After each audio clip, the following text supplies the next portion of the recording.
Welcome guys once again. आज हम 2008 में आई मूवी डिफाइंस को एक्सप्लेन करने जा रहे हैं, जो कि एक वॉर ड्रामा मूवी है और इस मूवी के लीड रोल में है डैनियल क्रेग। मूवी की शुरुआत में हमें अगस्त 1941 का सीन दिखाया जाता है, जहां नाजीज ने बेलारूसिया को कैप्चर कर लिया है और जर्मन्स ने ईस्टर्न यूरोप से सभी ज्यूस लोगों को साफ करना चालू कर दिया है। मगर उनके मेथड्स काफी ज्यादा क्रूर हैं और इस काम में main role Nazi death squad और लोकल पुलिस का है। कुछ ही हफ्तों में 50,000 से भी ज्यादा ज्यूस लोगों को मार दिया गया और 1 मिलियन से भी ज्यादा लोगों को देश निकाला दे दिया गया, और अगर कोई छुपकर रहना चाहे तो उन्हें बेरहमी से मार दिया जाता है। इसके बाद हमें 2 लड़के दिखाए जाते हैं। बड़े वाले का नाम जूस बलस्की है और छोटे वाले का नाम असल है।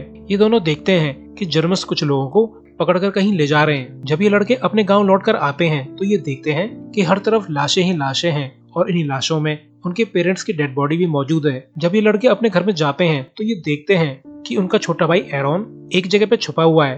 तो ये तीनों भाई जंगल की तरफ निकल जाते हैं, क्योंकि अगर गांव में रुके तो उन्हें या तो नाजी मार देंगे या पुलिस वाले, जो कि अब नाजीज के लिए काम कर रहे हैं। जंगल में जब असल अपनी फैमिली के लिए रो रहा होता है तब जूस उसे काफी समझाने की कोशिश करता है कि ये रोने का टाइम नहीं है, और फिर ये भाई यहीं पे सो जाते हैं। इसके बाद एंट्री होती है इनके चौथे और एल्डेस्ट ब्रदर की, जिसका नाम टूविया है। जब असल टूविया को गले लगाना चाहता है तब टूविया असल को काफी डांटता है कि अगर मैं जर्मन होता तो तुम अब तक मर चुके होते, तो अलर्ट रहना सीखो।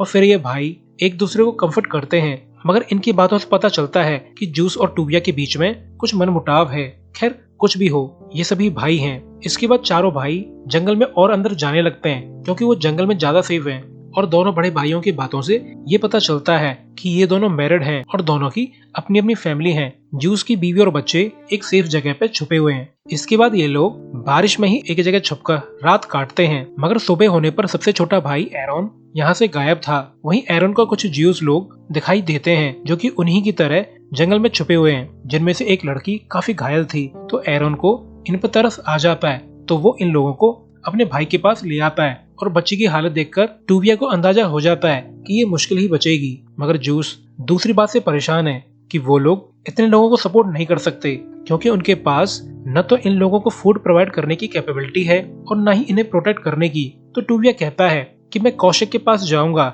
शायद वो हमें कुछ खाना पानी दे दे। इसके बाद टूविया कौशिक नाम के आदमी से मिलता है, जो उसे एक पिस्टल और 4 बुलेट्स दे देता है। असल में कौशिक इन लोगों से सिंपैथाइज करता है और वो टूविया के फादर का अच्छा दोस्त भी था। मगर तभी इन्हें एक कार की आवाज सुनाई देती है, जो कि एक पुलिस वाले की थी। तो कौशिक टूविया को अपने बांध में छुपा देता है, मगर यहाँ पर तो कुछ लोग पहले से छुपे हुए थे। और फिर पुलिस कार से बर्निचकी और उसके बेटे निकल कर आते हैं। बर्निचकी बड़े खुश होकर बताता है कि उसने पिछले कुछ दिनों में काफी ज्यूस लोगों को मारा है और नाजी इस काम के लिए उसे अच्छे पैसे दे रहे हैं। बर्निचकी बोलता है कि उसने टूविया वगैरह के पेरेंट्स को मारा है और वो अब टूविया और उसके भाइयों को भी मारना चाहता है, और ये सब टूविया भी सुन लेता है। इसके बाद बर्निचकी कौशिक को डरा धमकाकर यहाँ से निकल जाता है। फिर कौशिक टूविया को खाना पानी देकर विदा कर देता है और बाकी लोग भी उसे फॉलो करते हैं, क्योंकि अब कौशिक के घर पे पुलिस वालों की नजर है। इसके बाद टूविया सभी को अपने ग्रुप के पास ले आता है और ये लोग थोड़ा थोड़ा करके खाना शेयर करते हैं ताकि सबको खाना मिल सके। और अब जूस काफी नाखुश है कि टूविया खाना लेने गया था, मगर वो खाने के साथ साथ और लोगों को भी ले आया है, जबकि पहले से ही खाना पानी की कमी थी। टूविया जूस को बताता है कि हमारे पेरेंट्स को बर्निचकी ने मारा है और हम उसे बदला जरूर लेंगे। वहीं अब तक वो इंजर्ड लड़की मर चुकी थी। रात को टूविया बर्निचकी के घर पहुंच जाता है और उसे और उसके दोनों बेटों को मार देता है, और इस तरह वो अपने पेरेंट्स की मौत का बदला ले लेता है। नेक्स्ट डे जब जूस टूविया की गन्स की बुलेट चेक करता है तो टूविया बताता है कि मैंने हमारे पेरेंट्स की मौत का बदला ले लिया है। तो जूस भी ये सुनकर राहत की सांस लेता है। जूस बोलता है कि हमें जंगल में और अंदर जाना होगा ताकि हमें घेरा न जा सके, और टूविया प्लीज और लोगों को मत लाना, क्योंकि खाने और पानी की पहले से ही कमी है। मगर टूविया इसका बिल्कुल उल्टा करता है, वो खाना पानी के साथ साथ कुछ और लोगों को भी ले आता है। इसके बाद ये लोग लकड़ियों के घर बनाना चालू कर देते हैं, मगर तभी यहाँ पे 2 लड़के आ जाते हैं और रेफ्यूजीज पे गन पॉइंट करके फूड की डिमांड करते हैं। मगर जल्द ही इन्हें पता चल जाता है कि रेफ्यूजीज भी उनकी तरह ज्यूस लोग हैं। तो वो लोग अपनी कहानी बताने लगते हैं कि हमारे गांव में 3,000 लोग थे, मगर हमारे अलावा सब लोग मारे गए। मगर जब ये लोग अपने गांव का नाम बताते हैं तो ये सुनकर जूस सदमे में आ जाता है, क्योंकि उसकी वाइफ और बच्चे भी इसी गांव में छुपे हुए थे और अब वो मारे जा चुके हैं। और अब जूस लगभग टूट सा जाता है। तो टूविया जैसे तैसे उसे तसल्ली देता है। इसके बाद हमें उन दोनों लड़कों का नाम पता चलता है जो कि पायरेट्स और जैकोब है।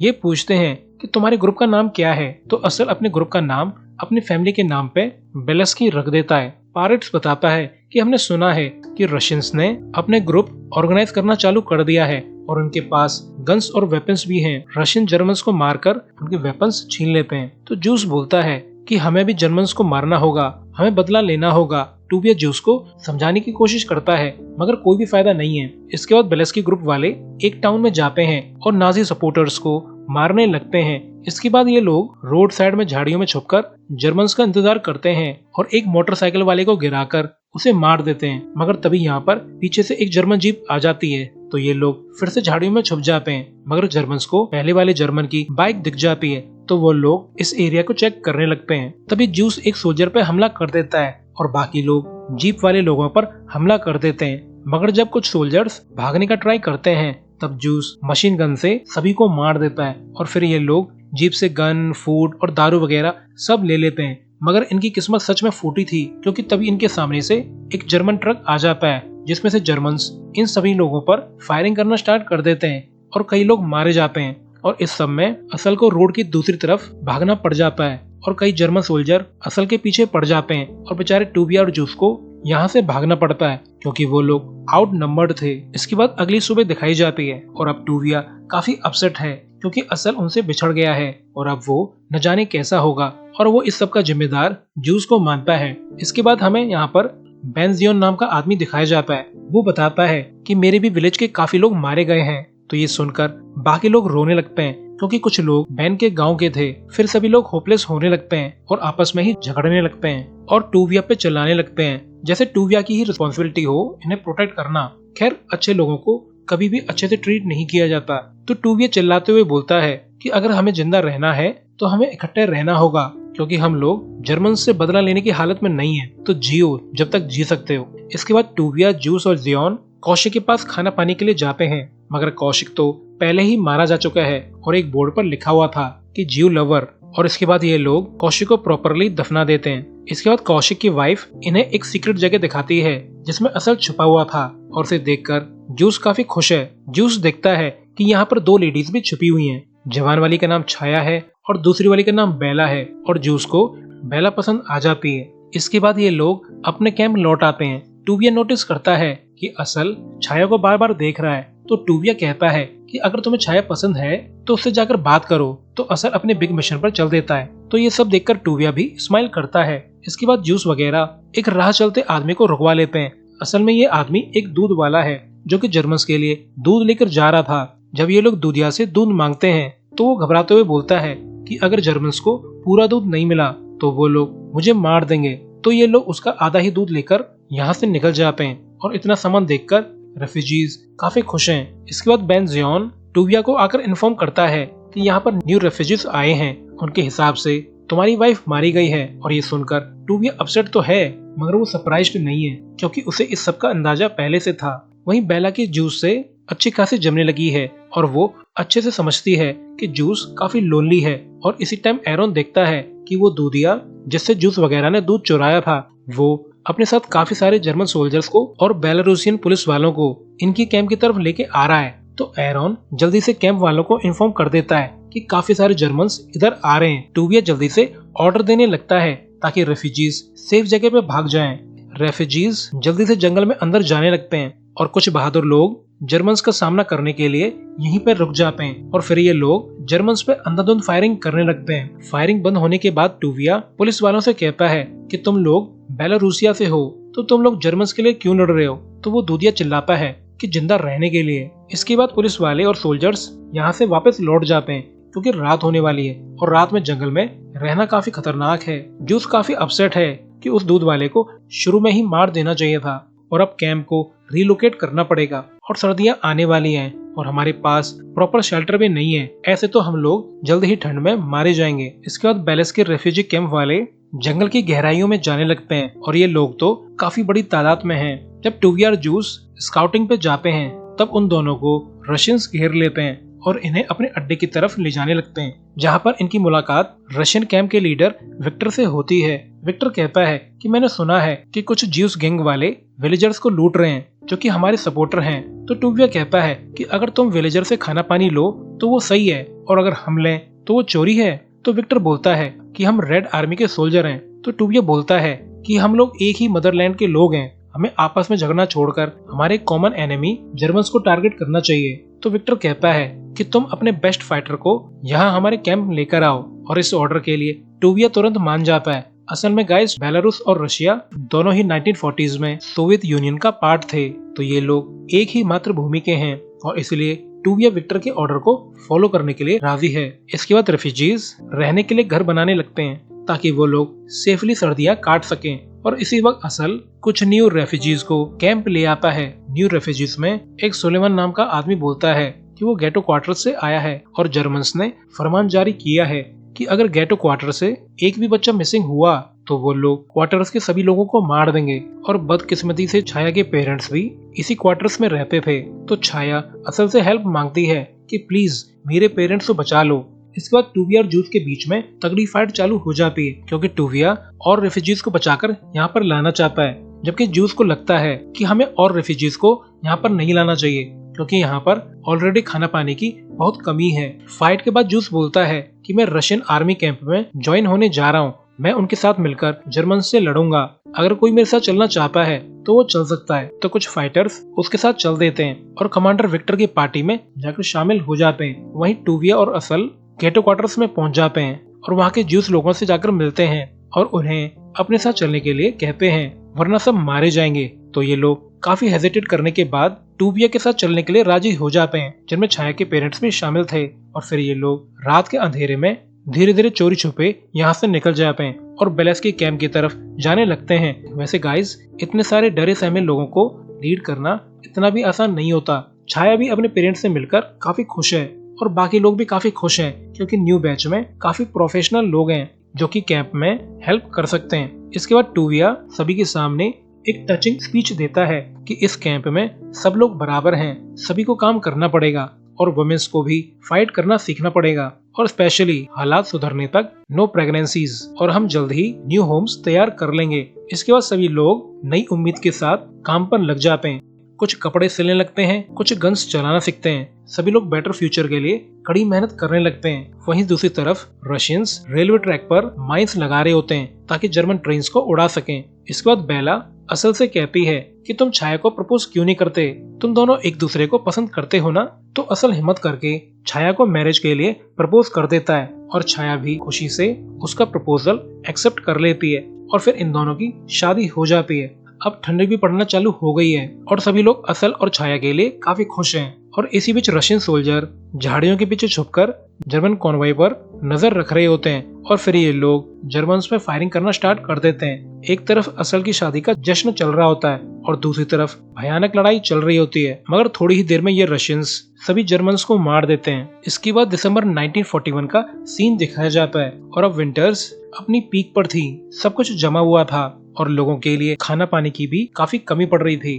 मगर इस मुसीबत के समय में कुछ लोग टूविया को ब्लेम करने लगते हैं कि वो अपना काम सही से नहीं कर रहा है। वहीं टूविया को खाने की कमी होने के कारण अपने प्यारे घोड़े को मारना पड़ता है और उस दिन लोगों को खाने के लिए काफी खाना मिल जाता है, मगर फिर भी खाने के लिए झगड़ा चल रहा होता है क्योंकि सभी ने कई दिनों से कुछ भी ढंग से नहीं खाया होता। इसके बाद जब टूविया हाथ तापने जाता है तब उसकी मुलाकात लिलिका नाम की लेडी से होती है। लिलिका बताती है कि आज मेरा फर्स्ट फूड मिशन है और आज मुझे खाने का इंतजाम करने जाना है।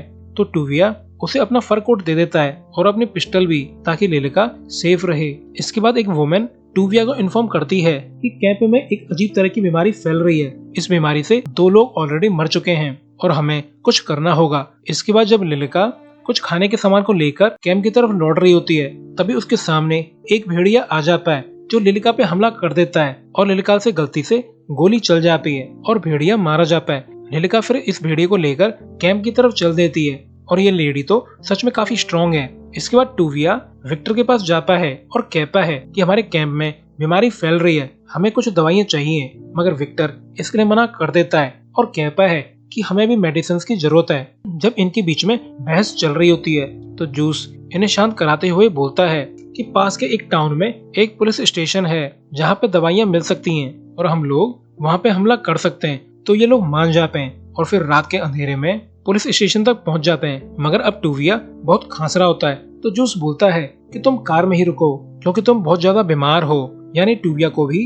कैंप वाली बीमारी हो चुकी है। इसके बाद जूस के लोग पुलिस स्टेशन पर हमला कर देते हैं और काफी सारी दवाइयाँ ले आते हैं। मगर इसके दौरान जूस काफी इंजर्ड हो जाता है। इसके बाद टूविया और जूस यहाँ से निकल जाते हैं क्योंकि बाकी लोग मर चुके हैं। जूस टूविया को दवाइयों की बोतल दे देता है। इसके बाद मरे हुए साथियों का फ्यूनरल होता है और अब टूविया की हालत दिन रोज बिगड़ती जा रही है। ऐसे ही एक दिन फूड डिस्ट्रीब्यूशन के दौरान आरकेडी नाम का आदमी फोर्सफुली ज्यादा खाने लेने की कोशिश करता है, तो असल और आरकेडी के बीच में झगड़ा चालू हो जाता है और दोनों ही अपने चाकू निकाल लेते हैं और टूविया जैसे तैसे इन्हें शांत कराता है। तो आरकेडी बोलता है कि फाइटर्स को ज्यादा खाना मिलना चाहिए, न कि ऐसे लोगों को जो किसी भी काम के नहीं है। फूड डिस्ट्रीब्यूशन को तुम भाइयों ने कंट्रोल कर रखा है और तुम लोग अपनी मर्जी चला रहे हो। और ऐसा सुनकर टूविया काफी गुस्सा होता है और वो दोनों ऑफेंडर्स का यानी असल और आरकेडी का एक हफ्ते का राशन आधा कर देता है। असल टूविया से कहता है कि मैंने कैंप में रूमर्स सुने हैं कि तुम एक करप्ट पावर हंग्री लीडर हो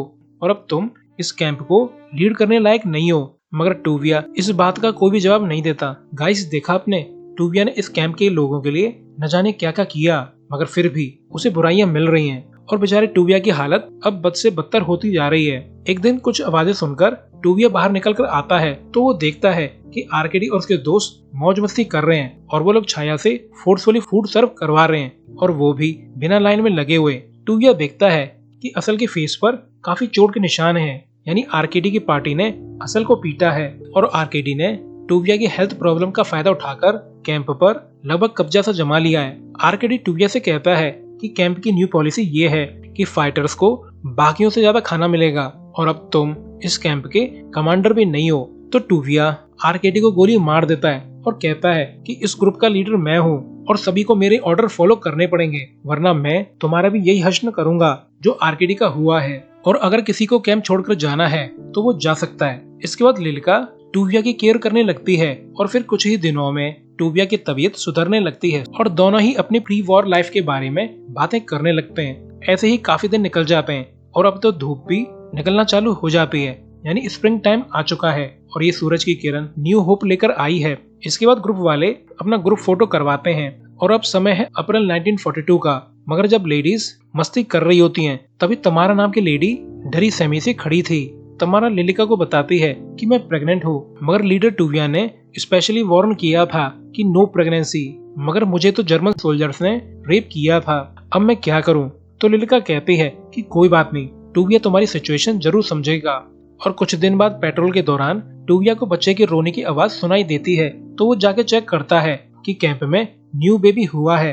तो वो बहुत ज्यादा गुस्सा होता है। तो लिलिका उसे बताती है कि ये टमारा की चॉइस नहीं थी, she was raped by a German soldier. तो टूविया टमारा और उसके बेबी को कैंप में रहने देने को राजी हो जाता है। असल में गाइस, कैंप में फूड की कमी होने के कारण टूविया कैंप के साइज को मिनिमम रखना चाहता है। इसके बाद स्काउट पार्टी एक जर्मन को पकड़ लेती है, जिसके बैग में से एक पेपर मिलता है।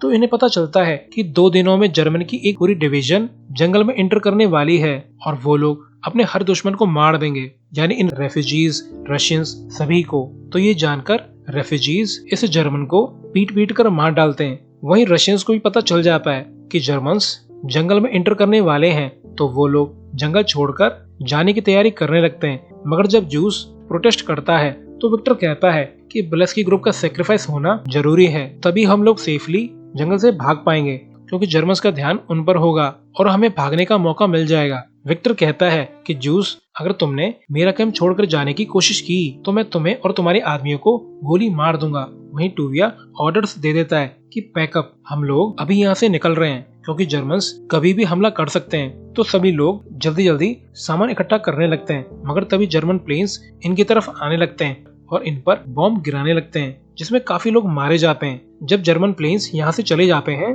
तो ये लोग राहत की सांस लेते हैं, मगर असल वार्न करता है कि जर्मन इन्फेंट्री यहाँ पे आने वाली है, तो हमें जल्द ही निकलना पड़ेगा। इसके बाद ये लोग जल्दी जल्दी जंगल से जाने लगते हैं और कुछ लोग जर्मन इन्फेंट्री को स्लो डाउन करने के लिए यहीं पर रुक जाते हैं। इसके बाद जर्मन्स इन पर अंधाधुंध फायरिंग करने लगते हैं, जिसमें काफी रेफ्यूजीज मारे जाते हैं। मगर मेन ग्रुप के सामने बहुत बड़ा मार्शलैंड आता है। मार्शलैंड मतलब दलदल वाला इलाका। अब ये लोग दलदल को देखकर काफी डर जाते हैं क्योंकि आगे का रास्ता बहुत खतरनाक होगा।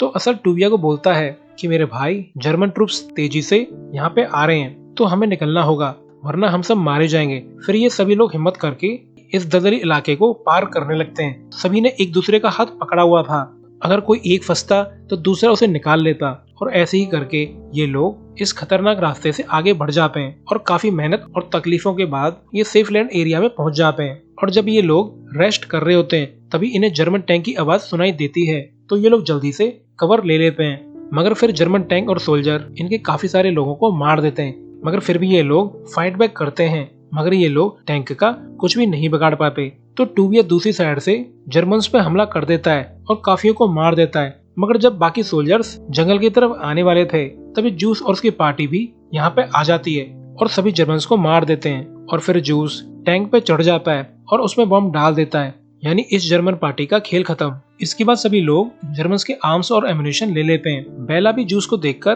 काफी खुश है। टूविया भी जूस को देखकर काफी खुश है। आखिर भाई भाई ही होता है, चाहे वो कितना भी अड़ियल हो। इसके बाद ग्रुप न्यू प्लेस के लिए चल देता है। इसके बाद हमें बताया जाता है कि ये बेलेंस्की ग्रुप जंगलों में 2 साल तक रहा। उन्होंने अपने न्यू कैंप में स्कूल, हॉस्पिटल और नर्सरी सब बनवाए। उन्हें हर समय हर वक्त हंट किया जा रहा था, मगर फिर भी उनका ग्रुप ग्रो होता गया और वॉर के खत्म हो जाने के बाद इनके ग्रुप में सिर्फ 1200 लोग जितना बचे थे। इसके बाद असल आर्मी ज्वाइन कर लेता है, मगर वो मिशन के दौरान मारा जाता है और वो अपने बच्चे को भी नहीं देख पाया। जूस, टूविया और एरॉन न्यूयॉर्क शिफ्ट हो गए। वहाँ उन्होंने ट्रकिंग कंपनी चालू कर दी और 30 साल तक साथ में काम किया। और टूविया और लिलिका ने अपनी बाकी की life as a married couple बिताई। और इन भाइयों ने कभी भी अपने बड़े काम के लिए कोई भी श्रेय नहीं लिया। और जिन भी लोगों को उन्होंने बचाया, आज उनके बच्चे और उनके भी बच्चे हजारों की तादाद में अभी भी जिंदा हैं। और इसी सीन के साथ ये वॉर स्ट्रगल मूवी एंड होती है। तो अभी के लिए good bye, thanks for watching.